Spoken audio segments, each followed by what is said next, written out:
Olá, meu querido irmão, minha querida irmã, vamos caminhar com Jesus? É com muita alegria que nós damos início a mais uma aula e como vocês podem ver, o plano de fundo deu uma mudada para vocês não enjoarem. E uma brincadeira à parte, glória a Deus por este momento. Queria te incentivar a orar antes de nós começarmos. Feche seus olhos. Papai, nós te agradecemos, nós te louvamos, pedimos a tua bênção, que o Senhor continue nos ensinando, continue nos capacitando, continue fazendo com que o Senhor seja o centro de todas as coisas. Dá-nos sabedoria. Assim como a tua palavra diz, nós devemos orar por sabedoria, Senhor, e o Senhor nos acrescentará. O Senhor nos dará como um presente. Senhor, nós te amamos e prosseguir em te conhecer é um respaldo, é um símbolo desse amor. Obrigado por ter nos ajudado até aqui. Nós te amamos, te glorificamos e te bendizemos através do nome santo de Jesus. Amém. Meus queridos, hoje o tema da nossa aula é vocação. Amém? Nós falamos aí um pouco sobre propósito, chamado, vamos falar sobre serviço e hoje nós vamos falar aqui sobre vocação, que é um tema onde muitas pessoas dentro do cristianismo acabam se perdendo ou se confundindo, e o texto que eu quero utilizar aqui com vocês está em Efésios capítulo 4, versículo 11. Ele designou alguns para apóstolos, outros para profetas, outros para evangelistas, outros para pastores e mestres, com o fim de preparar os santos para a obra do ministério, para que o corpo de Cristo seja edificado, até que todos alcancemos a unidade da fé e do conhecimento do Filho de Deus, e cheguemos à maturidade, atingindo a medida da plenitude de Cristo. Amém, meus queridos? Quando nós falamos sobre vocação, diferente de chamado e propósito, porque o nosso maior chamado é para o arrependimento, quando em Efésios, capítulo 2, o Senhor diz que nós fomos salvos pela graça, isso não vem de vós, é dom de Deus, é um presente. Mas aí ele diz o seguinte, para as obras em Cristo Jesus.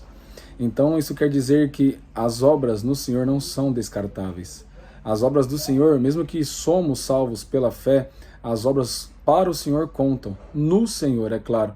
Porque nós não fazemos mais as coisas para Deus para comprar o seu amor, para comprar uma aceitação ou para comprar a salvação, assim como algum dia na história aconteceu com a indulgência, onde homens compravam em suas cabeças, mediante a um pagamento financeiro, mediante a um tributo, mediante muitas vezes nos tempos contemporâneos, né, o uso de rezas para que os seus pecados fossem perdoados, para que eles obtivessem misericórdia, mas no caso do Senhor, é através da fé que nós adquirimos a salvação, é através da fé que nós também andamos em novidade de vida e praticamos as mesmas obras que Cristo praticou e que deixou aqui para nós.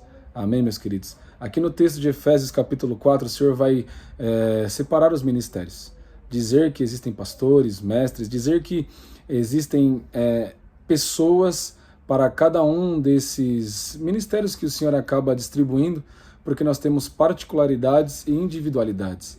Então eu quero que você saiba que dentro desses 5 ministérios você faz parte de algum.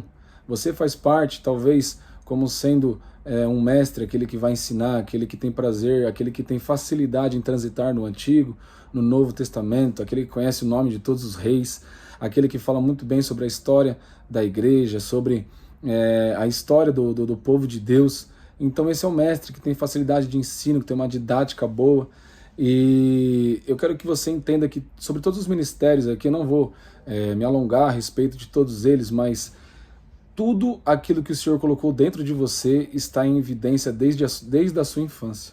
Por exemplo, o apostolado. O apóstolo é aquele que chega em uma cidade e consegue enxergar uma igreja, consegue enxergar um ministério, consegue enxergar ali um lugar para que uma igreja do Senhor seja plantada, para que o seu reino seja estabelecido, para que quando o Senhor chegue, ele sinta-se à vontade ali naquele lugar, que ele saiba que um reino de justiça, paz e alegria já fora ali estabelecido. Isso é lindo demais, né? O evangelista nós podemos pegar ali como exemplo da mulher samaritana, quando ouve o evangelho, quando ouve a salvação através de Jesus, ela sai correndo para a cidade, anuncia a novidade de vida, ela diz, encontrei o Messias, e ela traz a cidade inteira para ouvir Jesus. Então ali fica claro um desenho de uma evangelista, fica claro um desenho de uma mulher que com certeza o Senhor a formou para esse propósito. Continuando assim, o pastor é aquele que ama cuidar de pessoas, o pastor é aquele que cuida, exorta edifica. O pastor, comumente, ele é associado como aquele que declara a palavra do Senhor em cima de um púlpito, de um altar, mas eu quero que vocês entendam que não necessariamente, é lógico que o pastorado está ligado a isso, mas não necessariamente você precisa ser um pastor para poder declarar a palavra do Senhor, declarar a palavra de Deus. Mas vamos atribuir aqui ao pastor, o pastor é aquele que faz as visitas, embora todos os irmãos devam fazer isso, mas é aquele que vai consolar, é aquele que muitas vezes também vai endireitar os caminhos, muitas vezes dos irmãos, é aquele que vai aconselhar. Então o pastor ele tem esse respaldo de um cuidado, tem um respaldo de ajuntamento, ele se preocupa com todo mundo, ele tem um coração ligado às pessoas, e isso é muito bem desenhado a respeito de um perfil de pastor, certo? E nós temos o profeta, que é aquele que fala sobre as coisas de Deus, aquele que tem uma ligação com o Senhor, mas eu quero que vocês entendam o que eu vou dizer, não uma ligação maior, mas vamos pegar o exemplo de João Batista. É aquele que veio ser a voz do que clama no deserto, é aquele que vem endireitar as veredas, é aquele que é o precursor de Jesus, do Messias. Então é aquele que veio pedir para que as pessoas, não só pedir, mas declarar para que as pessoas se arrependessem, porque um reino estava logo para ser estabelecido. Então o profeta é aquele meio doido, aquele que não tem muitas papas nas línguas, é aquele que fala diretamente, é aquele que muitas vezes denuncia o pecado. Denuncia o pecado de um povo, de uma geração, de uma era, denuncia um pecado que tem muitas vezes desagradado o coração de Deus, mas para que o povo se conserte, para que o povo retorne aos caminhos do Senhor. E eu tenho para você, como eu disse uns minutos atrás, algumas características das quais eu acabei de dizer para vocês, elas estão com certeza inatas em vocês desde a meninice, da juventude, da adolescência. Então é só você ter olhos para perceber aquilo que o Senhor tem feito na sua vida desde sempre, assim como Jeremias, que foi chamado como profeta às nações. A palavra do Senhor diz em Jeremias capítulo 1 que antes mesmo dele nascer, o Senhor já tinha o chamado como profeta, que o Senhor o conhecia no ventre da barriga da sua mãe. Então isso quer dizer que o Senhor já deixou separado para cada um de nós um destino. O Senhor já deixou separado para cada um de nós uma vocação para que a gente vá. E qual que é o propósito dessa vocação? Edificação dos santos. Para que venhamos a nos parecermos cada vez mais com Cristo. Para que venhamos a nos parecer cada vez mais com o Filho de Deus. Isso para que a gente chegue à maturidade do varão perfeito, que é Jesus. Isso é para que nós sejamos maduros a ponto de amarmos as pessoas, de encontrarmos os perdidos e de compormos para o Senhor o seu corpo, o corpo de Jesus Cristo. O Senhor fala, continuando esse capítulo 4 de Efésios, de que os homens não deveriam mais ser levados por ventos de doutrinas. Por quê? Porque isso está falando sobre identidade. Quando você não sabe a sua vocação, você é levado por qualquer vento de doutrina. Você é levado para qualquer lugar que as pessoas começam a te direcionar, isso por conta e através da cultura, através da sociedade, através das companhias, através, muitas vezes, da música do momento ou do artista do momento. Mas eu quero que vocês entendam que a nossa identidade está sendo atacada desde o Éden. Então é muito bom você saber a sua vocação e assumir o seu papel. Não adianta nada você saber para o que você nasceu, sendo que você não assume o seu papel diante dessa terra. E esse é um convite, essa é uma convocação para que você entenda de que nós, enquanto corpo de Cristo, enquanto igreja, precisamos de você. Precisamos que você assuma o seu lugar de direito com a autoridade que é no nome de Jesus, porque nós somos família, porque temos uns aos outros e temos Jesus como Senhor das nossas vidas em comum. Meus queridos, o fim da vocação, assim como o Senhor diz nos seus evangelhos, é que nós possamos glorificar o nome de Deus frutificando. O fim da vocação é que a gente venha frutificar, o fim da vocação é que nós venhamos dar glória a Deus.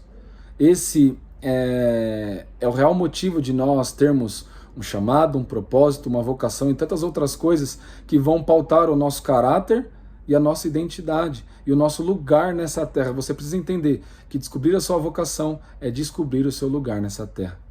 O Senhor está te esperando, a igreja está te esperando para que você assuma o seu papel, o seu lugar de direito, seja como um profeta, como um apóstolo, um evangelista, mas eu quero que você entenda que tudo é para a edificação do corpo de Cristo, tudo é para que a gente se pareça mais com um filho de Deus, tudo é para que nós tenhamos o caráter de Cristo moldado em cada um de nós.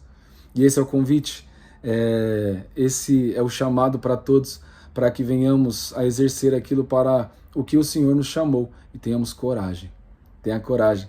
Coragem de viver para Jesus, coragem de glorificar o nome de Deus. Nós muitas vezes, por conta da cultura de igreja que tem nos ensinado, nós somos apenas consumistas. Sentamos nos bancos e infelizmente não saímos do nosso lugar e sempre pensamos que alguém vai fazer a nossa parte. Mas o Senhor te chamou para algo. Dentro do corpo de Cristo, o Senhor disse que a mão não é mais importante do que o pé e, por conseguinte, o pé não é mais importante do que um braço, do que muitas vezes um dedo. Todos nós temos o nosso grau de importância dentro do corpo de Cristo. Não sei se você sabe, mas se nós perdermos o dedinho do nosso pé, nós perdemos o nosso equilíbrio. Então você é super importante. Seja você um órgão vital, seja você uma mão, nós precisamos de você. Amém, meus queridos? Que Deus os abençoe. Espero que vocês continuem amando a Jesus Cristo, continuem apaixonados por Ele e nós nos vemos na próxima aula. Que Deus os abençoe. Um grande beijo.